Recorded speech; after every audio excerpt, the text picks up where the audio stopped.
kalau kita berpikir bahwa berkeringat itu banyak bakar lemak, kenapa kita mesti berolahraga gitu kan? Kenapa tidak gunakan jaket terus duduk di bawah terik matahari gitu? Sauna ya Bang. Iya, atau sauna gitu. Jadi bukan di sana konsepnya. Jadi seberapa banyak kalori yang kita bakar, bukan berapa banyak keringat yang dikeluarkan. Biasanya dia megang lengannya mungkin kok karena lembek gitu, karena banyak fatnya daripada ototnya, dia merasa tangan dia kecil. Tapi saat dia melakukan olahraga, kok kayaknya tangan saya besar. Nah, itu mungkin kalau diukur mungkin diameternya sama.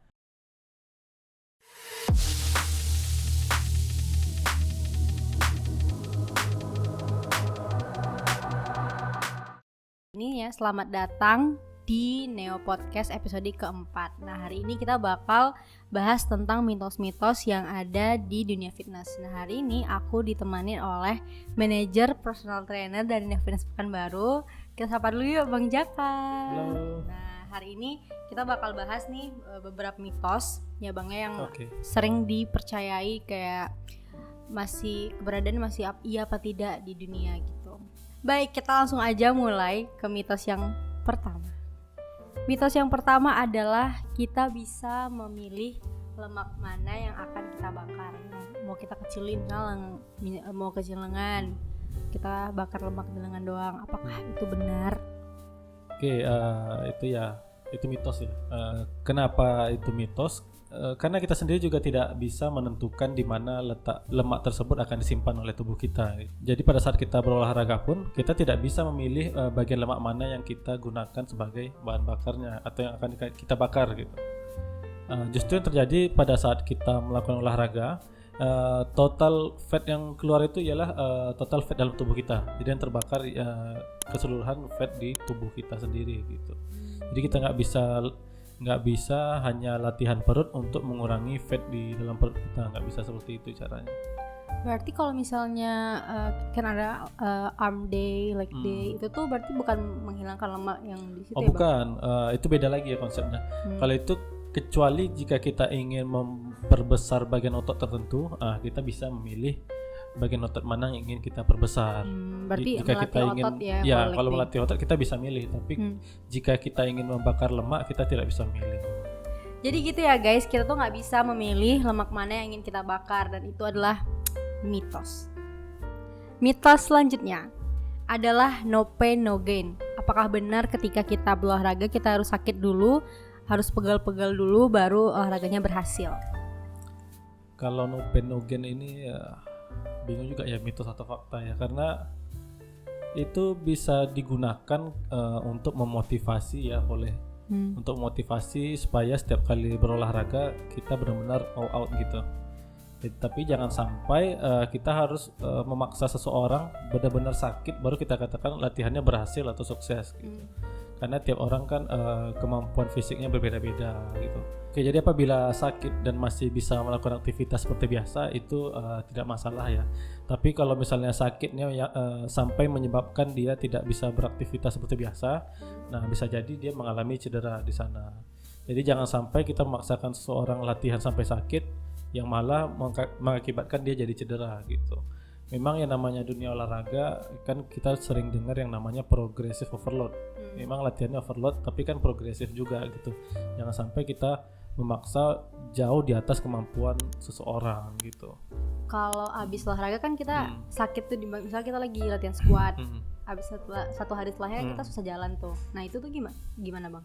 Ya itu kita tanya dulu nih, sakitnya di bagian persendian atau di bagian ototnya. Jika itu sakitnya di bagian otot itu nggak masalah ya.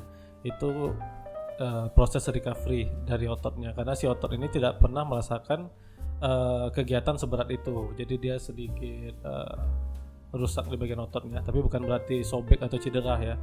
Oke, jadi no pain no gain ini adalah sebuah kata-kata motivasi ya? Iya, sebenarnya untuk motivasi, tapi jangan sampai disalahgunakan juga. Jadi jangan sampai nanti misalnya kita punya klien, dia bilang, Bang saya sakit di bagian bahu saya, terus kita bilang, oh bagus itu berhasil. Kita tidak tanya itu sakitnya di persendian atau di ototnya gitu.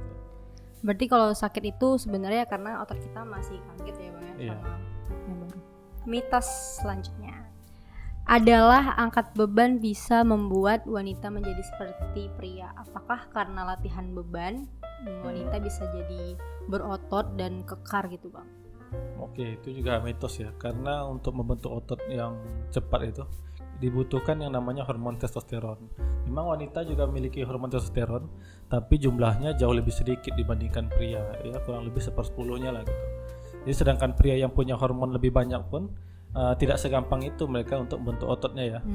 Mungkin beberapa wanita pada saat mereka melakukan aktivitas angkat beban terasa di bagian badannya kok lebih besar gitu. Nah itu mungkin suges saja ya, karena badannya lebih kencang. Biasanya dia megang lengannya mungkin kok karena lembek gitu, karena banyak fatnya daripada ototnya, dia merasa tangan dia kecil. Tapi saat dia melakukan olahraga, kok kayaknya tangan saya besar.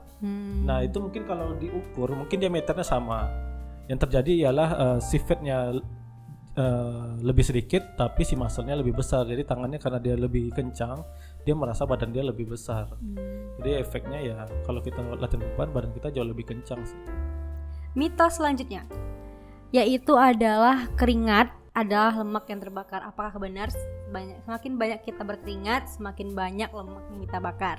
Oke, itu juga mitos yang sering kita dengar ya. Jadi keringat itu bukan berarti kita bakar lemak ya. Keringat itu memang mekanisme yang dilakukan tubuh kita untuk menormalkan suhu tubuh kita gitu. Justru semakin banyak kita berkeringat itu namanya kita membutuhkan cairan atau kita dehidrasi di sana. Karena 84% itu lemak itu molekul lemak itu terbuang ikut bersama karbon dioksida atau melalui pernafasan kita. Sisanya 16% baru melalui kotoran gitu.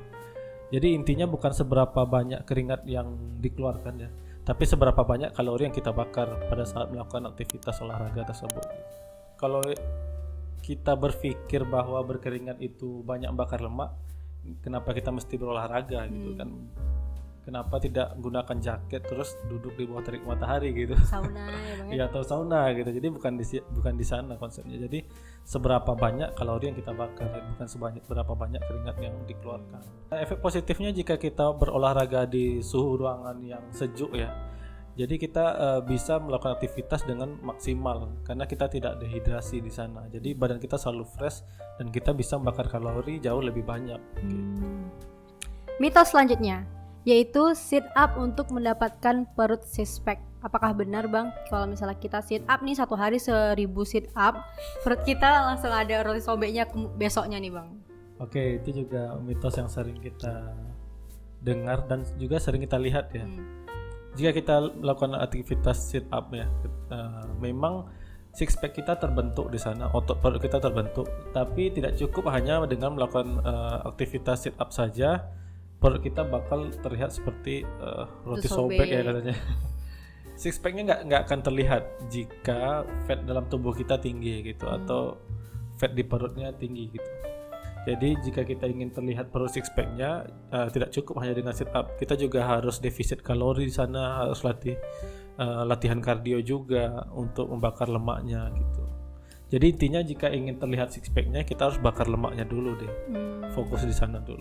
Nah misalnya kan bisa nggak Bang kita sit up nih kan 1000 nih sehari, tapi olahraga cuma sit up aja gitu, apakah nggak bisa mengecilkan lemaknya juga untuk kayak membentuk six pack-nya gitu? Oke, seperti yang kita bahas tadi ya, pertama kita tidak bisa memilih bagian lemak mana yang kita bakar. Yang kedua, jika ingin terlihat six pack kan kita lihat dulu nih aktivitas sit up yang 1000 kali sehari itu bisa membuat pembakaran kalorinya lebih banyak nggak daripada kalori yang masuk ke tubuh dia. Jadi kan intinya di defisit kalori juga ya. Jika kegiatan sit up dia itu bisa pembakaran kalorinya jauh lebih banyak dengan kalori yang masuk, ya mungkin bisa jadi six pack-nya bakal terlihat juga. Karena intinya emang di defisit kalori sih jika kita ingin mengurangi fat juga di tubuh kita. Oke, lanjut ke mitos selanjutnya. Adalah wajib untuk stretching sebelum olahraga. Oke, stretching sebelum olahraga. Stretching sebelum olahraga itu yang mungkin tidak boleh berlebihan ya. Tujuan stretching sebelum olahraga itu kan kita untuk melenturkan si ototnya tersebut agar tidak kram atau sobek pada saat melakukan aktivitas. Dan sobek itu karena dia kaget, dia tiba-tiba melakukan aktivitas yang berat gitu. Yang paling penting itu sebelum melakukan aktivitas, selain stretching, kita harus melakukan pemanasan dulu. Tingkatkan heart rate-nya dulu agar suplai darah ke tubuh atau ke otot itu jauh lebih maksimal gitu. Jika kita melakukan pemanasan yang gerakannya dinamis itu, kan kita menggerakkan persendian-persendian kita. Tujuannya agar persendiannya benar-benar dilumasi. Ada cairannya namanya sinovial di sana. Jadi persendiannya benar-benar terlumasi, terus cairannya mulai hangat, baru kita melakukan aktivitas. Jadi kan persendian kita aman di sana. Jika persendiannya belum full terlumasi dan kita langsung melakukan aktivitas, nah itu orang sering terjadi cedera di persendiannya atau persendiannya tiba-tiba sakit gitu. Jadi kadang banyak pemula yang misalnya mereka bertanya, "Bang, kok tiba-tiba bau saya sakit ya latihan bench press?" Nah, kita tanya, "Sudah pemanasan belum?" "Sudah." Kita tanya, contoh gerakannya seperti apa sih? Dan banyak dari mereka hanya melakukan stretching gitu. Jadi mereka hanya menarik otot dadanya saja atau otot lengannya, tapi mereka tidak menggerakkan di persendiannya gitu. Jadi itu yang bikin sakit itu ya karena persendiannya belum terlumasi secara penuh gitu. Jadi persendiannya belum siap. Jadi yang kita siapkan itu kan persendian kita sebenarnya. Jadi sebenarnya perbedaan stretching dengan pemanasan ini apa, Bang? Kalau stretching itu kan kita melakukan kegiatan untuk memancangkan otot gitu, menarik otot ya. Justru lebih baik stretching itu kita lakukan setelah kita melakukan aktivitas angkat beban. Karena pada saat kita melakukan aktivitas angkat beban itu kan otot kita memendek di sana gitu ya. Jadi pada saat dia memendek kita lakukan stretching sehingga otot kita tidak kaku. Jadi dia kembali ke posisinya semula gitu. Jadi kalau stretching sebelum olahraga itu ya kita lakukannya jangan sampai berlebihan. Jadi ditarik sedikit saja, terus lebih banyak ke pergerakan di persendian-persendian kita. Jadi kita jauh lebih penting menjaga kesehatan persendian kita. Dan juga tingkatkan heart rate, ya sedikit kardio ringan saja untuk meningkatkan heart rate. Jadi suplai darah ke tubuh kita jauh lebih baik gitu. Kita lanjut ke mitos yang terakhir nih. Adalah benar nggak sih Bang kita tuh tidak boleh makan setelah berolahraga? Oke, banyak ya kita sering dengar orang berkata bahwa sudah bakar lemak kok nimbun lemak lagi sih gitu kan. Sebenarnya pada saat kita melakukan aktivitas olahraga ya, setelah kita berolahraga, emang tubuh kita butuh makanan di sana. Jadi jangan sampai kita melarang seseorang makan setelah olahraga. Bisa jadi mereka nanti stres karena olahraganya sudah berat, dilarang makan, ya makin stres nih banyak gitu. Ya asalkan dia bisa memilih makanan mana yang baik untuk dia. Intinya di sana. Kan tubuh kita juga butuh makanan untuk proses recovery-nya juga gitu. Asalkan kalori yang dia masuk itu tidak lebih banyak dari yang dia bakar ya nggak masalah di sana. Justru pada saat kita setelah berolahraga ya, tubuh kita itu mencernanya jauh lebih baik dan proses penyerapannya jauh lebih baik pada saat setelah olahraga. Dilarang 100% kayaknya enggak deh. Selama kalori harian yang dia masukkan itu tidak jauh lebih besar daripada yang dia keluarkan. Jika tujuannya ingin menurunkan berat badan ya. Jadi nggak apa-apa misalnya nih kita olahraga sore nih, dari siang mungkin makannya udah makan siang, terus kan belum mencukupi kalori satu hari, terus nanti setelah olahraga dia makan lagi nggak apa-apa berarti? Nggak masalah. Ini kalau kita berbicara tujuannya defisit kalori ya. Kalau misalnya kita mau bulking gitu? Kalau bulking ya nggak ada pantangannya sih setahu saya. Jadi makan malah bagus kalau bulking setelah olahraga. Kalau dianjurkan 100% sih enggak ya. Kan kita enggak mau juga bulking yang kotor. Tapi usahakan bulkingnya yang bersih juga. Karbonnya jangan terlalu tinggi, fatnya jangan terlalu tinggi, lebih banyak di proteinnya kan gitu. Demikian nih guys mitos-mitos yang ada di dunia fitness sudah kita bahas beberapa ya. Tadi semoga membantu teman-teman semua yang baru mau mulai di dunia fitness, baru mulai berolahraga dan masih bingung.